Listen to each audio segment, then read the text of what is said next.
Welcome to Habitly Courses, a production of Manage to Win. Each course is divided into multiple lessons for easy viewing. All are now completely free, so you can watch them on your own or work through them as a team. Please subscribe to this channel, leave a comment, and share your favorite lessons with others. Try to find something that helps you be your best. Hello, this is David Russell, and we're talking about catching concerns. This is going to be a fun one. How do you catch those verbal cues of concern? I'm going to give you 7 tips, 7 things that you can look for. What we're trying to do with our verbal interaction here is we want to build rapport, but also we're looking to establish this baseline where we work to intentionally understand the natural behavior of the other person. So we're going to ask non-threatening, innocent questions to establish what is normal behavior. We kind of measure the responses. We can move on to some more respectful probing questions as we work with them longer.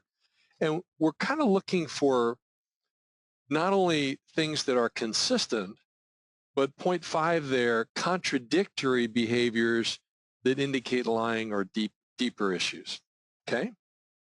So once again, we're looking at this baseline thing. If we're going to work with someone, let's understand where they come from, how they typically behave.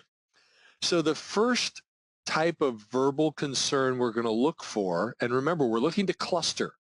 So we're not just looking for one of these, we're looking for 2 or 3, or one verbal concern, one body language indication, maybe a facial expression, that type of thing. So the first one is qualifying statements or phrases. So we ask them a question and they say, well, as far as I know, well, that kind of indicates there's some, they're not fully committing to what they're about to say. They say almost, or they say, well, for all intents and purposes, or they say, well, in a way, or to some extent, or up to a point, or more or less, or they say but, or except. You can see with each one of these, they're kind of qualifying what they're about to say. They're kind of holding back from fully committed that this is the absolute truth. I am fully committed to what I'm about to say. I mean this with my whole heart. They're holding back. For what reason? Maybe this is what they always do, but maybe it's not.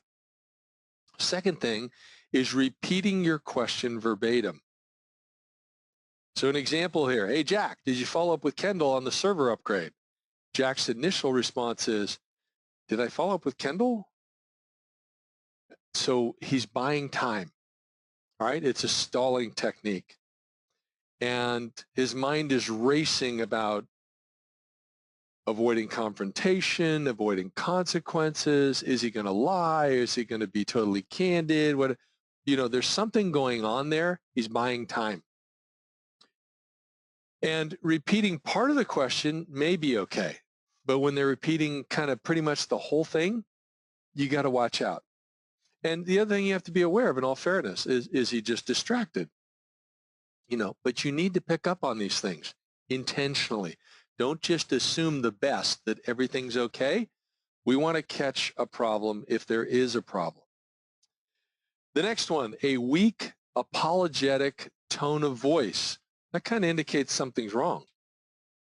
All right? An apology that's a non-apology. All right?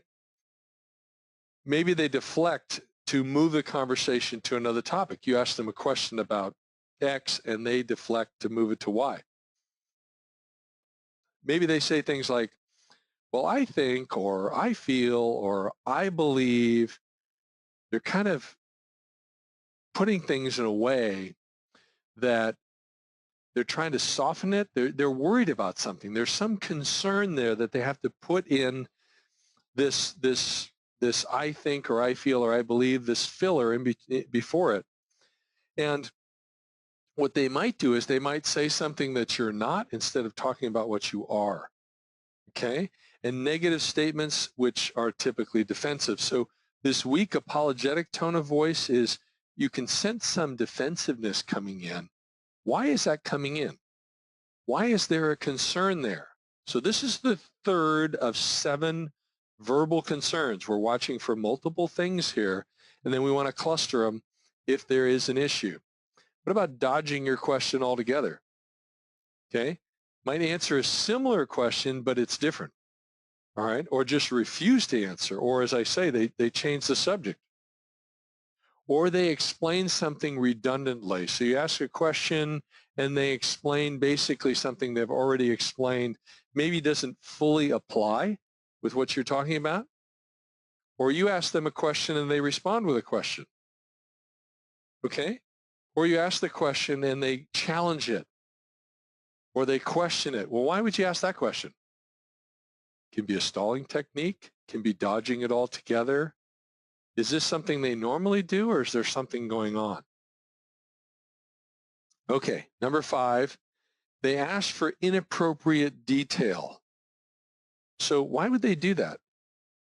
Okay, so they might ask for the profit of a project when that's not typically discussed. Why is that coming into this? Why do we care about that? What's your true concern? Aspects of someone's background that do not align with the job responsibilities, such as personal information. Why are they asking for that type of information? They must have some other type of concern about the problem of the person, okay? They may ask for confidential information when they don't normally do that, or just simply details that are unnecessary to answer your question. So you ask them a question and they ask for more details about, why you want that, or they ask more detail on your solution. When it's detail, they really don't need to know, or it's out of character. Number 6, another thing can happen is the opposite. All the ones I've given you so far, they're talking a little bit more, or at least they're still talking. What happens if you move into brief answers? You ask them a question, yeah, it's an open-ended question, but they're saying yes, no, maybe, okay, or they're answering part of the question but not all of it. So are they distracted? Are they uninterested? Are they concerned? What's going on? Because this indicates they're not fully engaged in the conversation. Lastly, objections to irrelevant specifics. So they say they don't want to do something, but it really doesn't relate to the primary issue. Maybe they're being vague rather than specific. And by the way, this may not be intentional. They kind of have this concern. Something's wrong, but they don't even know what it is yet. So that's why we cluster these things and we want to catch them. The name of this course is Catching Concerns. These are 7 areas. You can see them all on the screen now that I just walked through. These are verbal ways people will express concern.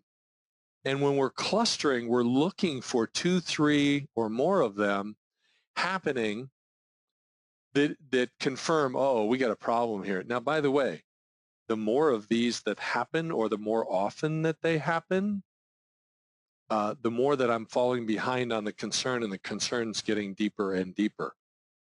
So, and by the way, also, I don't have to get number 1 and number 5 to happen along with number 6. I may have 3 instances of qualifying statements, number 1. Or I may have 2 dodging questions and 1 weak apologetic tone of voice, whatever. It may be the same ones are happening. Once again, if I'm not paying attention and I'm not being intentional, I'm letting the conversation go down a path where I'm going to have more trouble because I haven't caught their concerns early on. So they're getting deeper, they're getting more guarded, they're getting more defensive. So this is verbal cues. I mean, this could be a day-long course by itself. But what I want you to do is take these 7 attributes of concern that are expressed verbally, bring out some service tickets or sales situations, operational situations, whatever it might be. Talk about what's been happening in your workplace. Apply this to real live scenarios.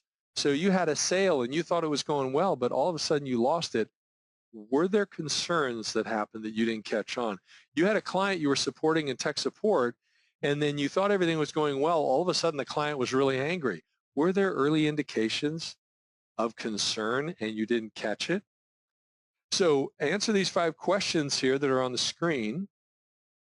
When you're ready, take the exam, pass the exam, and this is the conclusion of lesson 3. You'll be ready for lesson 4. Bye for now.